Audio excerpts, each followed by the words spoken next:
సహవాసాన్ని కోల్పోయాడు. He lost the joy of the Lord. దేవుని యొక్క సంతోషాన్ని కోల్పోయాడు. He has lost the peace of God. దేవుని సమాధానాన్ని కోల్పోయాడు. And his loss was so great.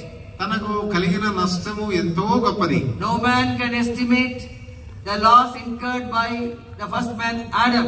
మొట్టమొదటి ఆదాము తాను కోల్పోయినటువంటి నష్టాన్ని ఎవరు కూడా అంచనా వేయలేరు. But we see in Revelation chapter 21 and 22, same man is ruling in the new creation. అయితే ప్రకటన గ్రంథం 21వ అధ్యాయం 22వ వచనంలో అదే మనుషుడు మరలా పరిపాలించడాన్ని మనం చూడవచ్చు. What a great God our God is. మన దేవుడు ఎంత గొప్ప దేవుడుగా ఉన్నాడు. What a loving God our God is. మన దేవుడు ఎంత ప్రేమగల దేవుడు. God purpose will never fail. దేవుని ఉద్దేశాలు ఎన్నడూ మారవు. What he has planned, he will do it.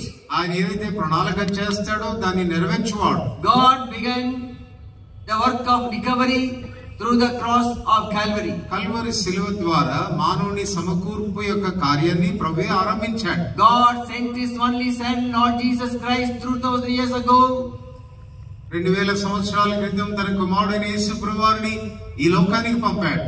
And offered him as a sacrifice on the cross of Calvary. Calvary శిలువలో బలి అర్పణగా తన కుమారుని అర్పించాడు. And he shed his precious blood. తన ప్రశస్త రక్తాన్ని చిందించాడు. And was buried and rose again. ఆయన సమాధి చేయబడి తిరిగి లేచాడు. So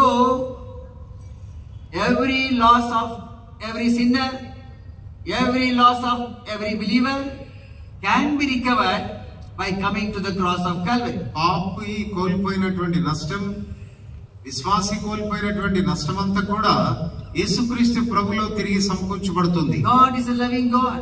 దేవుడు ప్రేమగల దేవుడు. He wants you to recover all the spiritual loss that you incurred because of your sin. నీ పాపాన్ని బట్టి నువ్వు కోల్పోయిన ఆత్మ సంబంధమైన ఆశీర్వాదాలన్నీ కూడా నీవు అనుభవించాలని దేవుడు కోరుతున్నాడు.